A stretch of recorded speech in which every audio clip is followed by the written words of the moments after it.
હું કેવી રીતે જીવીશ? મારો દુર્લભ સંગ ગયો. એને ભગવદીય હતી એનો રસ હતો. હું સ્ત્રીને નથી રડતો, પણ એના ભગવદીય ગુણને રડું છું. ત્યારે ગુસાઈજી પ્રભુ ચરણે કહ્યું, તું રડ ને, તારી શ્રી શ્રીનાથજી બાવાની પાસે છે. તેનો શ્રીજીએ પોતે અંગીકાર કર્યો છે. તારી સ્ત્રીને શ્રીજીના દર્શન ન થતાં તેને તાપ ક્લેશ થયો. તેથી શ્રી ગોવર્ધનનાથજીએ તેનો હાથ પકડી પીઠિકાની બાજુમાં બીજા વ્રજ ભક્તો બેઠા હતા ત્યાં લઈ જઈને બેસાડી છે. આચાર્ય શ્રી મહાપ્રભુજીની કાનેથી શ્રીનાથજી બાવાએ આદિ દૈવિક રૂપે દર્શન દીધા અને તે નિજ ધામને પ્રાપ્ત થઈ છે. આપણને કામ ન લઈ જાય. મને તો ઘણી વાર એવું થાય, પણ હજી આપણામાં તો દ્વેષ, ક્લેશ, પાપ, પ્રપંચ, અહંતા, મમતા. એક ભગવદીએ કહેતા હતા કે ઈલાબેન બે સરખું. તો હવે એ કે જો દરેકને પોતાના વખાણ થાય ગમે, પણ આપણી કોઈ નિંદા કરે એ ન ગમે. એ જ્યારે બે સંભાવ આવી જાય ને કે વખાણ કરે તોય સ્થિતપ્રજ્ઞ અને નિંદા કરે તોય સ્થિતપ્રજ્ઞ, તમે કે માર્ક કરજો. ગમે એવા ભગવતી હોય ને, નિંદામાં સેજ તો વ્યવહાર થઈ જ જાય. એટલે ત્યાં સુધી આપણો કાંઈ મેળ પડે નહીં. કાંઈ નહીં, જો આપણો હાથ પકડો છો, આ નહીં તો આવતો નહીં, એના પછી એ હાથ છોડવા નથી. કારણ કે આપણી ઓળખાણ મોટી છે. વલ્લભે આપણો હાથ ગોવર્ધનનાથજીના હાથમાં સોંપ્યો છે. આપણો કેસ થોડોક 19-20 હોય ને એટલે બધા એમ કે આ વકીલને રોકો, ઘર આવીને હોઈ જાઓ માથે ઓઢીને, તમારે ચિંતા જ નહીં. લૌકિકમાંય આવું હોય તો આપણો તો વકીલ કોણ છે? વલ્લભ છે. એટલે આપણે કાંઈ ચિંતા કરવાની જરૂર નથી. વ્રજ ભક્તોમાં ભળી ગઈ તે બધા નિજ ધામમાં ઊભા છે. બ્રાહ્મણે વિનંતી કરી, કૃપાનાથ, નિધામ લીલામાં પ્રાપ્ત થઈ એમ આપે કહ્યું, તો લીલા તો દેહથી પર છે, તો પછી દેહથી ભગવત લીલાના દર્શન ન થાય. આપે જે વચન કહ્યું તે યોગ્ય છે? દેહ ભગવત લીલામાં કઈ રીતે પહોંચે? આપ શ્રીએ કહ્યું, શ્રીજી બાવાએ પોતે એને પ્રમેય બળથી કર પકડીને લઈ ગયા. પ્રભુ ચાહે સોહી કરે, કરતો અકર્તો અન્યથા કરતો. એમાં છે ને ક્યાંય નિયમ ન હોય. ભગવાને કેમ આમ કર્યું એમાં નિયમ ન હોય. બતાવ્યું કે પ્રભુ જો એવું કરતું અકર્તો અન્યથા કરતો સામર્થ્યવાળા છે. તેથી જે ઈચ્છે તે કરે, એમાં સંશય કરવો નહીં. દયારામભાઈના ચંદ્રાવલા.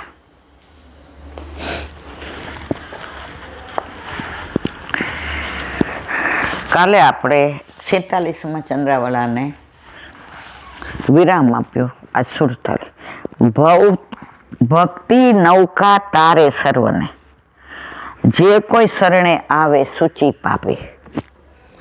ભક્તિ રૂપી નૌકામાં જે બેસે ને એ બધાય તરે.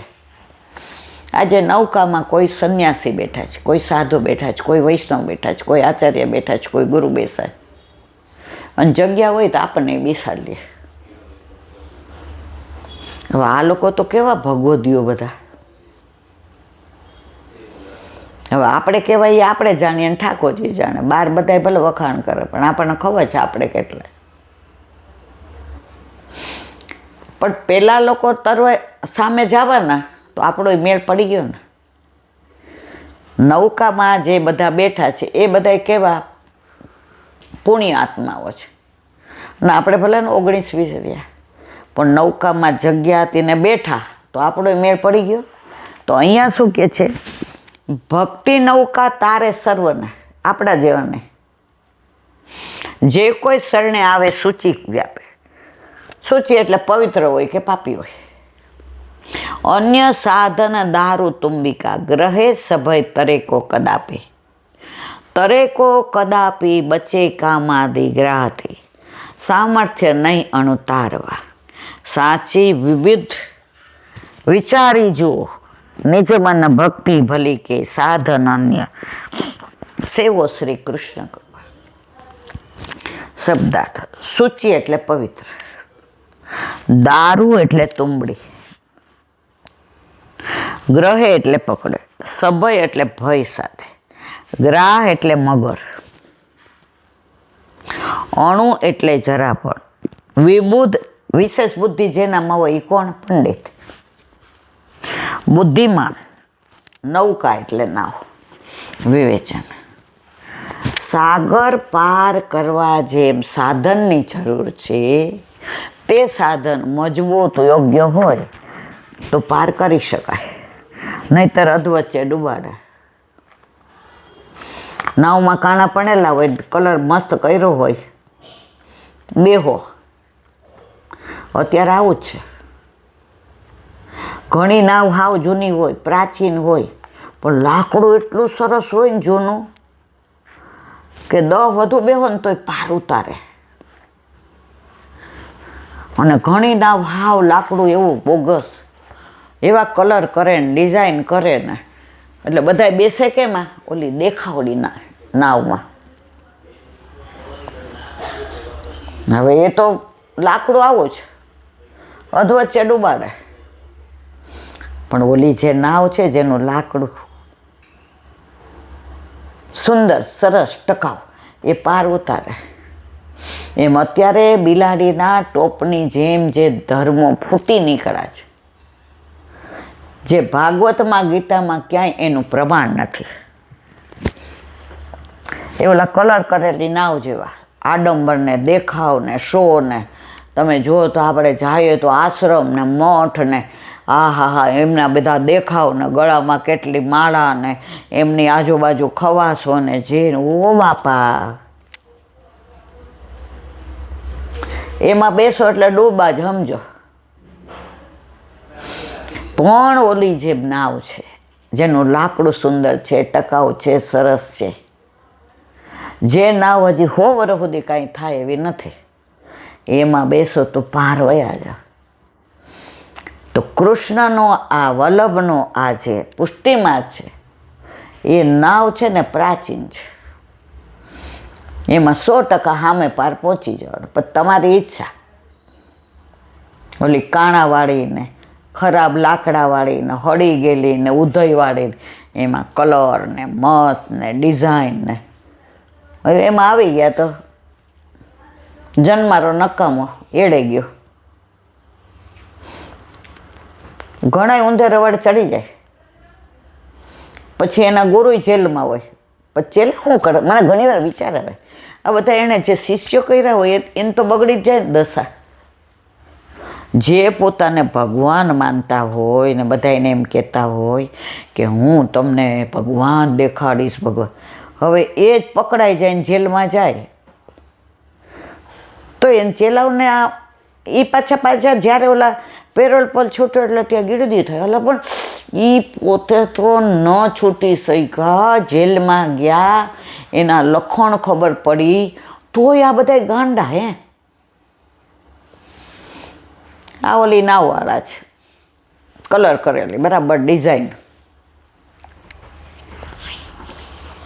શરૂઆતમાં ઓલા અમદાવાદ આવ્યા ને ત્યારે ઘણા આપણને એમ કે તમારે બેન તમે મારી ભેગા અહીંયા આવો.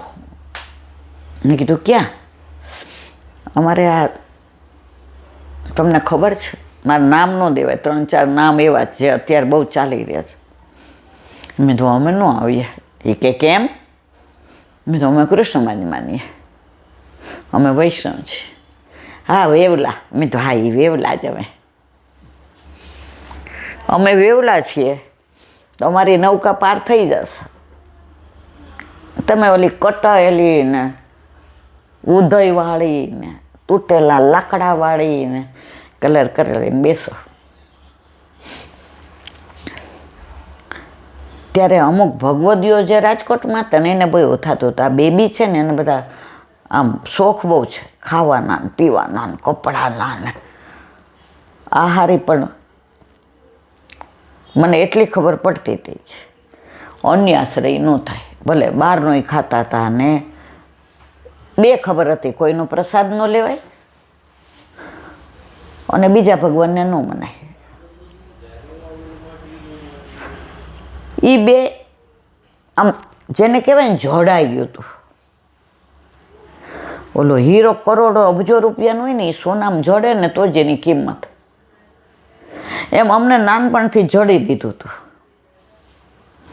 મારી બા તો કેવી હતી, ઓલા દિવાળી પર પહેલાં છે ને આવા તૈયાર કપડાં ન હતા, ફ્રોક ને એવું સીવડાવતા. એટલે દિવાળી આવે ને એટલે 11 નવા કપડાં પહેરવાના. એટલે મારી બાને પૂછું, બા કયા દરજીને ત્યાં ફ્રોક સીવડાવ દે? એ ચોપ, ઓલા ભાઈ આમ હું થરવતમાં મૂંઝાઈ. હું કહું ગોવિંદ કાકાને ત્યાં બા? બસ એમ પૂછવાનું ગોવિંદ કાકાને ત્યાં. તો મેં તો કયું નહીં બોલવાનું. તો મારી બા ન બોલે સીવડાવવાનું, એ કે એમાં સીવ આવે ને. પછી જેમ જેમ અમે વાંચતા ગયા, સમજતા ગયા સત્સંગ, પછી મારી બાને મેં કીધું, મેં તો બા પહેલાં વૈષ્ણવ તો આપણા મહાદેવ છે, તમે ખોટું માનો છો. મેં તો જો એ નટવરલાલ સામે નટેશ્વર છે, વ્રજમાં આશેશ્વર છે, ભૂતેશ્વર છે, ચકલેશ્વર છે, નંદેશ્વર છે. મને કે હા બેબી તારી વાત તો આ છે. મેં કીધું બા તમે તો અમને સીવવાનું ખીજાતા હતા દિવાળી, મને બરાબર યાદ છે, 10-12 વર્ષના હોય ને એટલે દસમને દિવસે બા કયા દરજીને ત્યાં સીવડાવવા આપ્યા? એ ચૂપ. એ લોકોને એવી દ્રઢતા હતી, સમજણ પાડી તો માની જાય. ત્યારે અમને એટલું મગજમાં ગરી ગયું હતું અન્યાશ્રય ન થાય. અને બીજું પ્રસાદ કોઈનો લેવાય નહીં.